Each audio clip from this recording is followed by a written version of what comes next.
Quero trazer uma palavra hoje, que quem sabe foi um dos sermões mais difíceis que o Senhor pregou.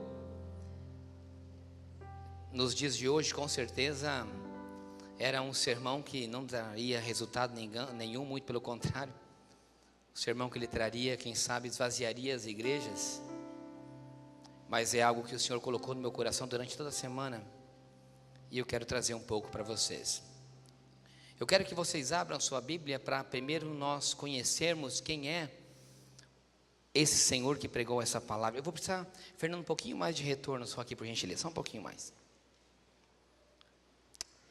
E livro de Colossenses, perfeito. Livro de Colossenses, capítulo número 1 e o verso número 13. Primeiro nós vamos ouvir quem é esse que, na concepção do escritor dessa carta, de quem é esse Jesus, quem é ele, o que ele é e o que ele significa para nós. Quero aproveitar também e cumprimentar todos que nos ouvem pela internet, pela rádio, aos nossos amigos presidiários que são nossos ouvintes. Saiba que tem uma igreja que ora por vocês sempre. Sempre nós estamos intercedendo pela vida de vocês e pela família de vocês. Vocês moram no nosso coração. Por isso que nós temos até mesmo um ministério que atua aí na penitenciária. Um grupo valente que está lá todos os domingos evangelizando pela manhã. Amém? Diz assim, todos encontraram o livro de Colossenses? Se quiser colocar lá em cima também. Capítulo 1 e o verso de número 13 a seguir. Diz assim: Ele nos tirou da potestade das trevas e nos transportou para o reino do Filho do seu amor, em quem temos a redenção pelo seu sangue, a saber, a remissão dos pecados, o qual é a imagem do Deus invisível e o primogênito de toda a criação, porque nele foram criadas todas as coisas que há nos céus e na terra, visíveis e invisíveis, sejam tronos, sejam dominações, sejam principados, sejam potestades, tudo foi criado por Ele e para Ele. Ele é antes de todas as coisas e todas as coisas subsistem por Ele. Ele é a cabeça do corpo da igreja e o principado e o primogênito dentre os mortos, para que em tudo tenha a preeminência. Porque foi do agrado do Pai que em toda a plenitude nele habitasse, e que havendo por ele feito a paz pelo seu sangue na cruz, por meio dele reconciliasse consigo mesmo todas as coisas, tanto que estão na terra como que estão no céu. Eu acho que com essa colocação que Paulo escreve, é tão claro o que o nosso Senhor ele significa, o porquê ele veio, o que ele fez. São muito claras essas palavras que nós lemos. Mas eu quero falar um pouco de um sermão uma junção de sermões que Jesus pregou durante o auge do seu ministério. O Senhor, ele descia do Monte da Transfiguração com seus discípulos com toda a autoridade e poder. Era reluzente na sua face a presença do Espírito. Aonde ele caminhava, os milagres aconteciam. Se relata um pouco antes dessas passagens que eu vou relatar um pouco, principalmente trazendo na ótica do Evangelho de Mateus. Ele vinha fazendo milagres e atrás milagres, e as multidões seguiam a Jesus, porque as pessoas, quando viam os milagres que aconteciam através da vida de Jesus, ele arrastava as multidões, porque as pessoas queriam chegar a Jesus para receberem a sua cura. Existiam pessoas que eram possessas de demônios, e ele tinha curado recentemente um lunático, ele tinha feito paralíticos andar, ele tinha feito cegos ver, ele tinha curado pessoas de inúmeras enfermidades, e aonde ele chegava transmitia paz às pessoas, reconciliava famílias. Então as pessoas seguiam a Jesus pelos milagres a qual eles faziam. Até mesmo chamava a atenção dos escribas, dos fariseus, dos mestres, das pessoas conhecedoras, dos intelectuais. Eles queriam chegar a Jesus para saber até mesmo de onde vinha tanta sabedoria, porque os conselhos que eles davam, o que ele dava, as palavras com que ele falava eram coisas tão simples, mas com uma profundidade tão grande, que fazia uma transformação muito grande em toda a personalidade, no caráter das pessoas que começavam a segui-lo. E era tremendo, porque as multidões os abraçavam, e de repente ele se encontra numa posição com tanta gente, que ele diz aos seus discípulos: nós já temos que sair dessa região e temos que cruzar o mar para o outro lado, porque o acuavam de uma tal grande maneira. As multidões seguiam os sinais e as maravilhas a qual o nome de Jesus e a pessoa de Jesus faziam. Então chega um dos mestres, e Mateus relata isso, que um mestre chega a Jesus e diz: Senhor, eu posso te seguir? Porque as pessoas queriam seguir, porque é difícil, é impossível alguém que tem um contato íntimo com o Senhor, que conhece um pouco do que é você ter essa, não digo uma intimidade em si, mas você provar um pouquinho do gosto do Espírito, de você sentir essa paz no seu coração, de que é algo que aí fora você não consegue ter muitas vezes, ou até mesmo dentro da igreja. Às vezes nós não conseguimos ter essa paz, e quando nós provamos essa paz, que é algo que sobrepassa todo o entendimento, que você não consegue entender, que você pode estar numa situação tão difícil, né, pastor Flávio, sem emprego, você pode estar passando por um leito de uma enfermidade tão grave, você pode estar até mesmo com problema com o seu filho, mas você não sabe de onde que vem essa paz, porque essa paz é algo que vem do interior, é algo espiritual, é algo que a nossa alma ela geme, e é algo que os hebreus chamam de chamar, que significa o gemido de uma alma.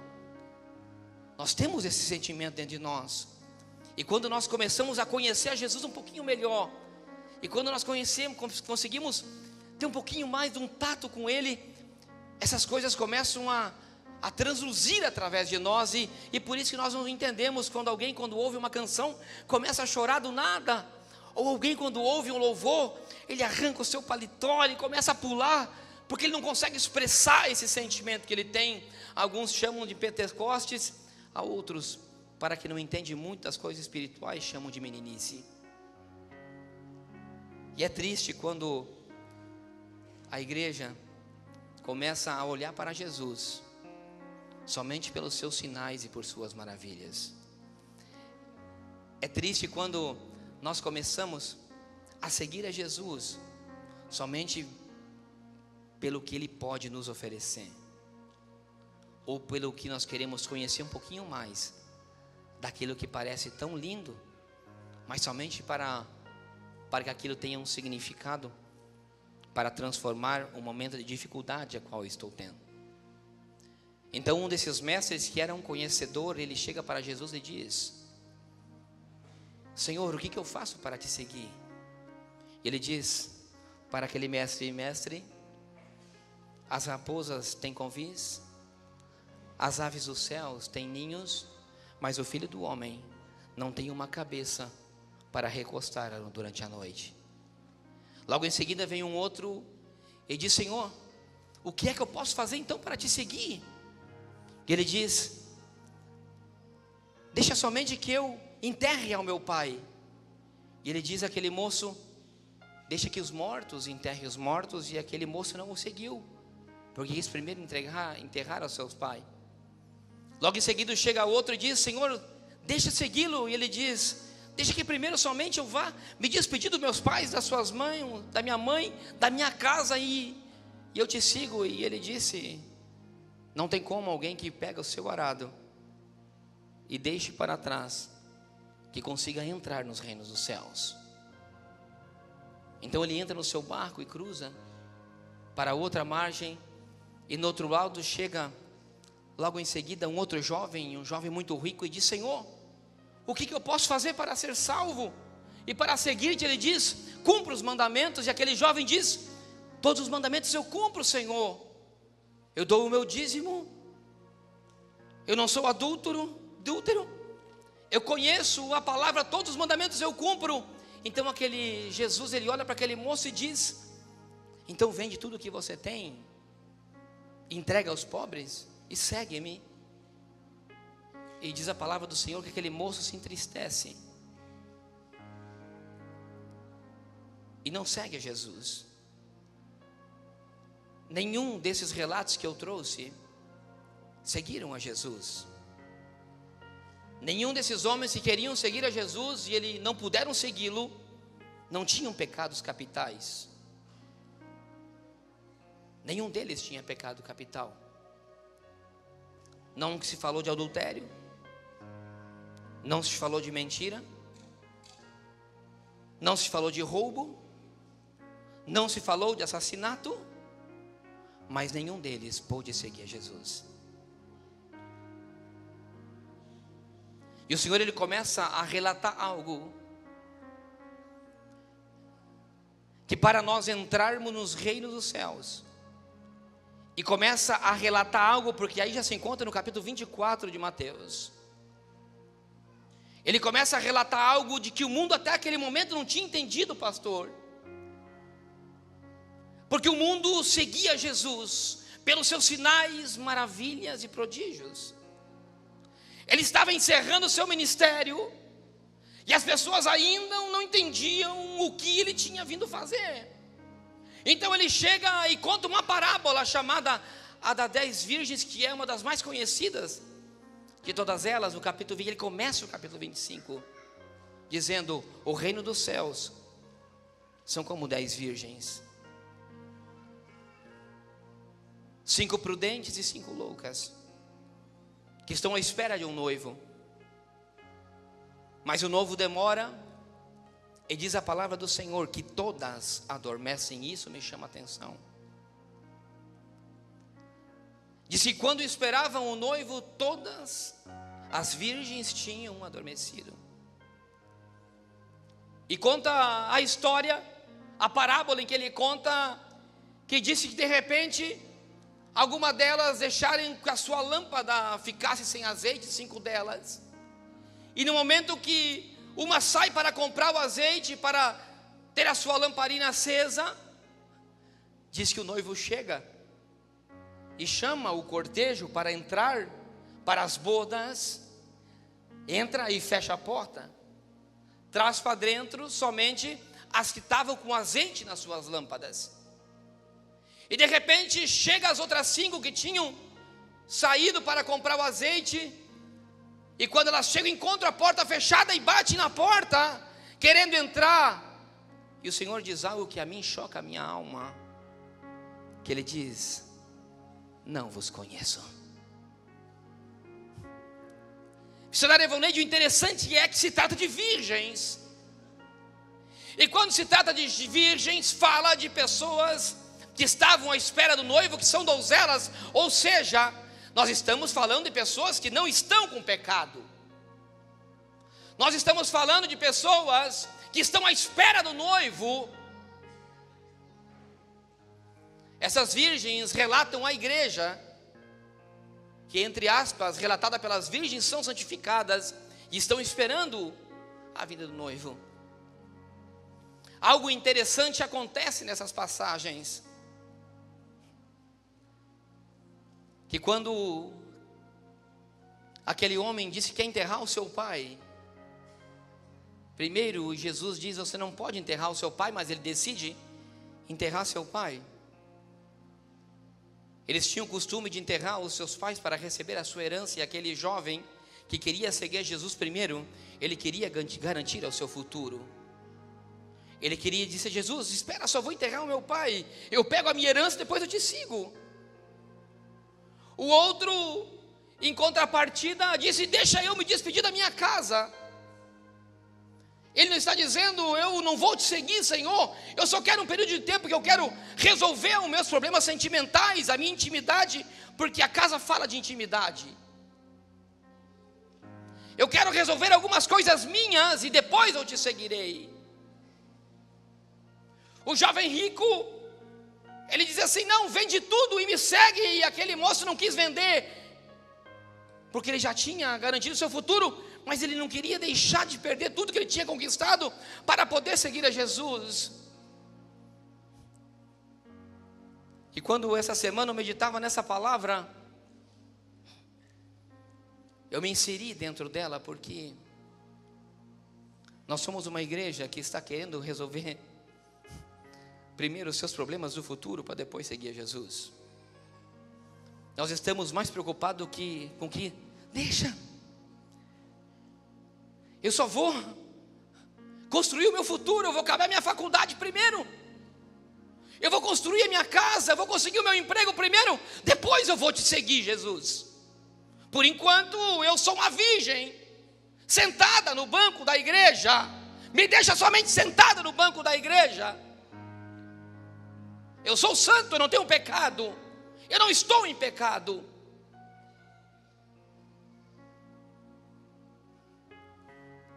O segundo, ele diz: deixa eu resolver os meus problemas sentimentais. Eu estou com a minha família com problema, depois eu vou te seguir.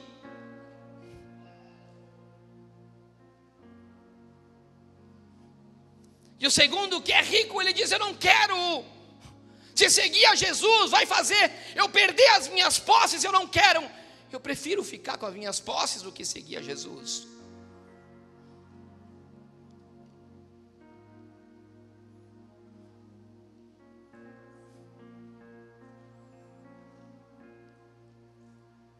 Eu não entendo muitas vezes porque a palavra em que nós lemos de Colossenses diz que dele é todas as coisas e todas as coisas foram feitas por ele. Todas as coisas foram dadas por ele, feitas por ele. Que ele nos tirou das trevas, dos principados, das potestades e nos trouxe a um reino de luz. E 2 Coríntios 8:9 ou 9:8 diz que ele era tão rico e se fez pobre para nos tornar-nos ricos. E aí eu começo a imaginar aquele que é o dono de todas as coisas, não teve nada. A roupa, pelo contrário, deixou a carpintaria do seu pai, por amor às almas e por amor a um objetivo que ele tinha a cumprir na sua vida. A roupa que ele usava, quem sabe, tinha sido ganha daquelas irmãs, a qual ele ressuscitou o irmão. O jumento que ele entrou em Jerusalém era emprestado. A mesa em que ele servia a ceia não era dele, era um aposento de alguém que ele emprestou. A cruz que ele levou foi dada por um romano. Ele não tinha nada, mas fez tudo e deu tudo por mim e você. Agora, por que a igreja de hoje só segue a Jesus pelos sinais e pelas maravilhas? E quando Jesus pede algo, nós não queremos dar, mas ele deu tudo por nós.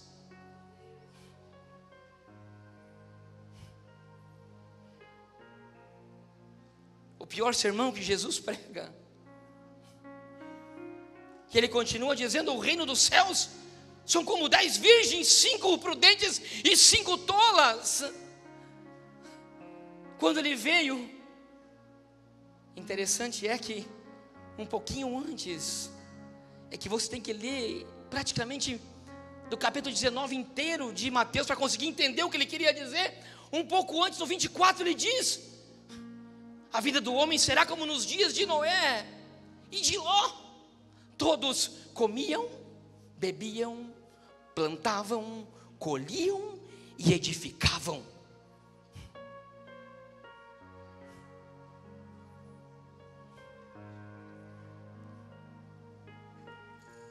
Olha para a igreja de hoje.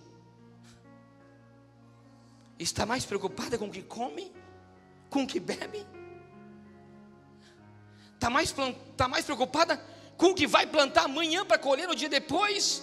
Está mais preocupada com o negócio que ela tem amanhã para fazer. A sua cabeça aqui dentro, em vez de estar preocupada em adorar, está preocupada com os projetos de amanhã, com o trabalho de amanhã. Tem pessoas que estão no culto preocupada com o almoço do dia seguinte, ou com a reunião com o fulano que vai ser ainda na outra semana.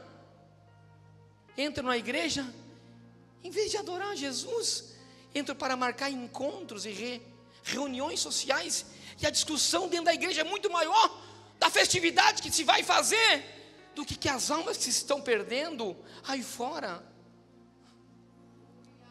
As reuniões de pastores são muito mais preocupadas com a edificação do projeto da igreja, que tem que ser grande e maravilhoso, e hoje nós falávamos disso, do que com as almas que estão morrendo, com pessoas que precisam de visita, com os joelhos dobrados, intercedendo por toda uma igreja. Não, mas enquanto o dia em que o Filho do homem virá para arrebatar a igreja, vai pegar muitas virgens de surpresa.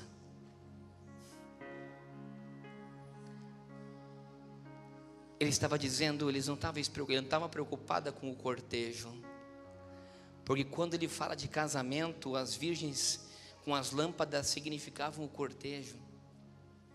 O casamento hebreu é diferente do nosso. Havia um cortejo. Quando o noivo ia buscar a noiva na casa do pai, ela tinha um cortejo de virgens que ia à frente, e todos eram convidados para as bodas, e eles tinham que ter a lâmpada acesa para iluminar o caminho. Então eles iam à frente, cortejo das virgens iam à frente com a sua lâmpada acesa, enquanto a noiva e o noivo vinham atrás. A igreja é a noiva de Cristo, na qual ele é cabeça. E quem não estava com azeite dentro da sua lamparina não poderia participar do cortejo. E tinha 5 virgens que tinham deixado o azeite acabar. Estavam à espera do noivo para ir para as bodas, só que tinham deixado o azeite apagar.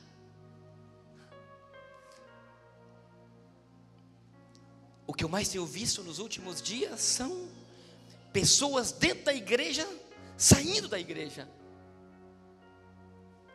As pessoas que antes eram uma bênção, hoje estão no mundo, e para provar isso é só você fazer uma análise em volta de você, de quantos que um dia estiveram do teu lado, e que hoje já não estão mais. Quantos um dia pregavam, louvavam, trabalhavam na igreja, ou que somente eram crentes que estavam aí, e tinham uma fé muito grande no seu coração, e que hoje já não estão mais. E o que eu mais ouço ultimamente, eu estou cansado de igreja. Principalmente daqueles que estão afastados da igreja.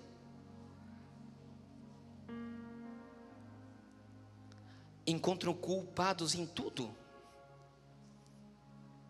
Encontram culpa e desculpa em tantas outras coisas para justificar o seu afastamento. É porque eu me separei, a minha mulher não queria nada com a igreja, então eu me desviei também. É porque eu fui muito ferido na igreja, fulano e ciclano me feriu tanto que hoje eu não quero mais saber de igreja. Não entendem. São como esses 3 moços, estão preocupados muito mais com o seu eu, do que o porquê que Jesus veio.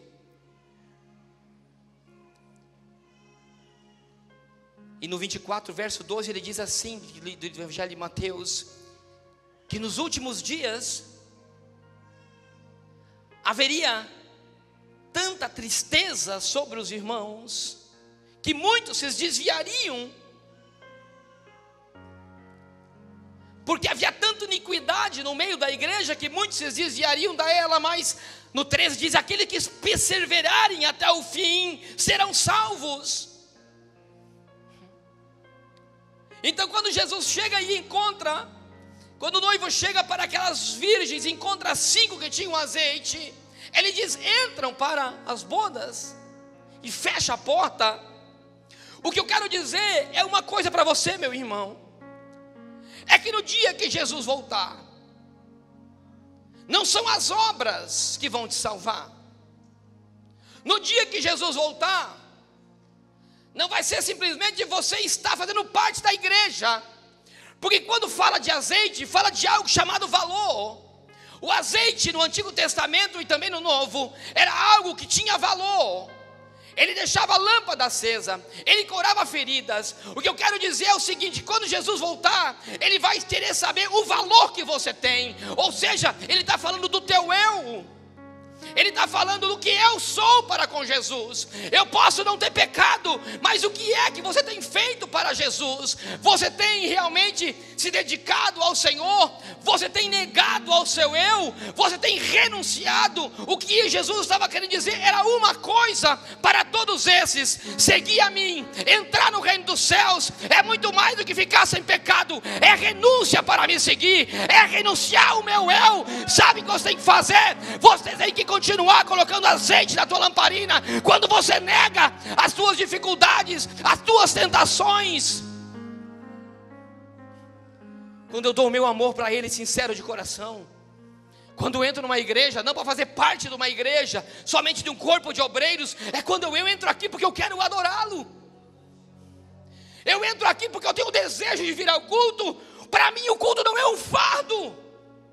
Para mim o culto é um momento de eu adorá-lo, estar junto com os irmãos que estão louvando e abrir a minha alma.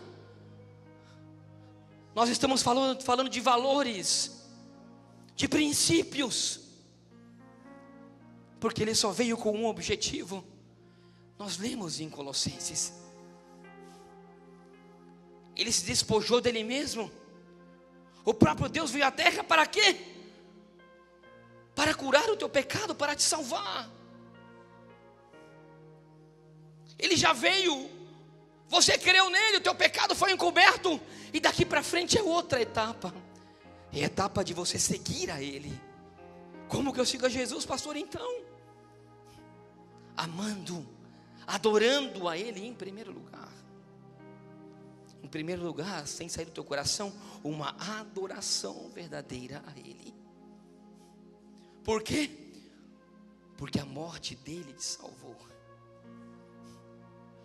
Então eu não saio da igreja porque alguém me fere. Eu continuo da igreja porque nesse lugar é onde é um veículo de comunicação para mim adorá-lo. E assim como está dizendo que ele é a cabeça da igreja. Quando nós entendemos que a igreja não é um templo, não são as pessoas, e que ele é a cabeça, tudo muda. Todas as coisas mudam, a tua ótica tem que mudar, a tua visão tem que mudar de Jesus. Jesus ressuscitou, Ele vive, Ele está aqui.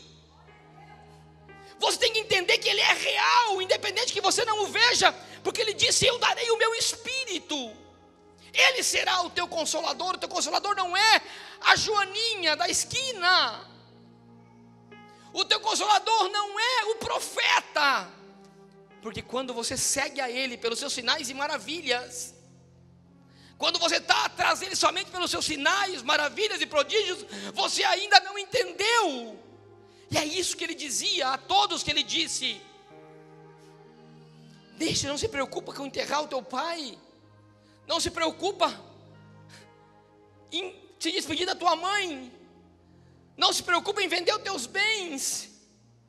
A única coisa que você tem que fazer é me seguir com o teu coração. E quando ele diz essas coisas, ele cria uma incógnita na cabeça de Pedro, que ele chega e diz, na mesma passagem do jovem rico, Pedro diz: mas Senhor, então, aonde está a nossa recompensa? Se não me engano, aí pelo verso 17, 18, Pedro diz, depois que ele ouve o que ele diz para aquele jovem rico, e depois que ele ouviu para os outros três, até o próprio Pedro diz: mas meu Deus, ele diz: Jesus, nós tudo isso fizemos, nós nos despojamos de todas as coisas para seguir-te, então aonde está a nossa recompensa? Pedro diz a ele, e ele diz algo extraordinário, ele diz assim: Pedro, quando o Filho do Homem vier com a redenção e sentar no trono da sua glória, também terá trono para vocês. Eu não sigo a Jesus pelos seus sinais, eu sigo a Jesus porque Ele me dará um lugar do lado dEle no reino celestial. Eu não sigo a Jesus pelo que Ele me oferece aqui, eu sigo a Jesus pelo que Ele me oferecerá lá. Eu sigo a Jesus não porque Ele cura o meu filho, eu sigo a Jesus porque Ele me deu uma cura para a minha alma e me abrirá portas no mundo celestial. Eu não sou grato porque Ele curou a minha filha, sou grato sim, mas hoje eu o adoro porque Ele morreu por mim. Quem sabe o meu veículo de chegada para Jesus foi a cura, mas hoje eu entendo que Ele é muito mais importante do que uma cura, do que um sinal, do que uma maravilha, de que Ele é importante para mim, porque Ele fez o que em Colossenses diz, Ele me resgatou das potestades das trevas, me colocou num reino de luz, e que a minha redenção veio numa morte, em uma cruz e num sangue derramado. É por isso que eu o adoro, é por isso que eu o amo, e é por isso que eu digo: Senhor, nós dizíamos hoje, eu dizia, uma oração eu faço na igreja sempre.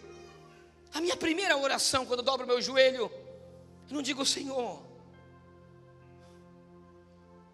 eu preciso de tal coisa. Deus sabe. Quando eu dobro meu joelho nesse lugar, eu digo: Senhor, por favor, manifesta a sua presença no culto. Senhor, que o teu Espírito toque a pessoa desde que ela toque naquele corrimão de entrada. Senhor, que haja um verdadeiro avivamento nessa igreja. E quando eu falo de avivamento, eu não falo de Pentecostes, de pessoa ficar rodopiando.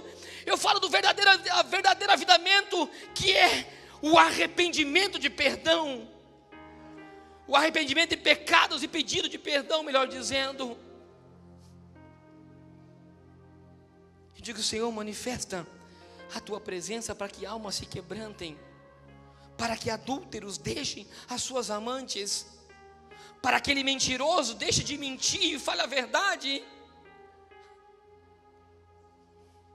Senhor, cure feridas na alma desde a infância. Eu digo: Senhor, derrama da tua presença antes de qualquer coisa sobre a igreja, em cada família, mesmo aquela que aqui não se encontra, mesmo aquele que não tem força para sair da sua casa com tantas decepções que já teve, visita ele lá, envia um anjo naquele lugar, porque eu entendo que tudo aqui é passageiro e que virá uma vida eterna. E é isso que eu e você devemos esperar. O que eu e você temos que fazer é cada dia agregar um azeite na nossa botija. Cada dia nós temos que agregar uma gota de azeite na lamparina, porque vai ser como nos dias de Ló e de Noé. No dia que o dilúvio veio, muitos comiam, bebiam, edificavam, plantavam e colhiam. E ele continua dizendo um montão de coisas, que um estará numa cama, que um vai ser levantado e o outro ficará, e assim será a vida do Filho do Homem, será repentina, como um abrir e fechar de olhos. De uma coisa só nós temos certeza, que esse dia acontecerá, e que nesse dia nós temos que não somente estar livres de pecado, nós devemos estar com a nossa lamparina cheia de azeite. Como que eu faço isso, pastor? Adorando a Ele e esperando a sua vinda. Tinha sua lâmpada acesa? Quem ansiava pela vinda do Senhor.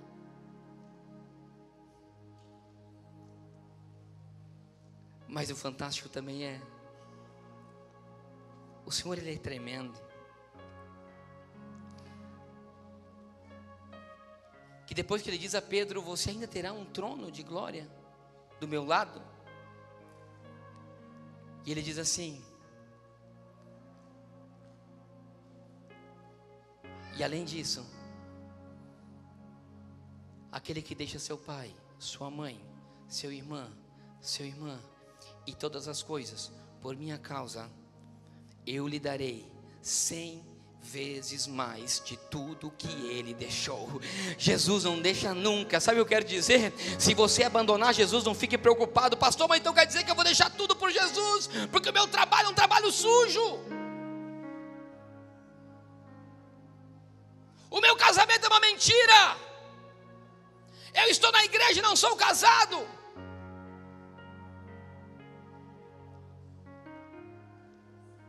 O meu trabalho, eu engano os outros e assim eu ganho dinheiro. E se eu não fizer isso, eu nunca vou conseguir alguma coisa na minha vida. Aqui está uma promessa para a sua palavra, na sua palavra. Ele diz, eu vou ler porque tem pessoas que podem achar aqui. 29 diz assim: e todo aquele que tiver deixado sua casa, irmãos, irmãs, pai, mãe, mulher, filhos ou terras por amor ao meu nome, receberá 100 vezes mais, tanto ainda herdará a vida eterna. Ou seja, há uma promessa que você, se está em Cristo, na tua fidelidade, no seu amor a Ele, que você receberá 100 vezes mais. E eu te digo uma coisa: se há uma verdade, é a palavra do Senhor. E se há uma promessa, e se a promessa que está aqui nessa palavra, eu tomo posse, e tudo que eu tenho renunciado aí no mundo, o Senhor me dará 100 vezes mais. Se meu casamento é uma mentira, é um adultério, deixa que o Senhor vai te dar um casamento que vale 100 vezes mais. Se o teu emprego é uma mentira, é roubo, deixa que o Senhor vai te honrar 100 vezes mais. É a sua palavra que diz, é promessa de Deus. A única coisa que nós temos que entender,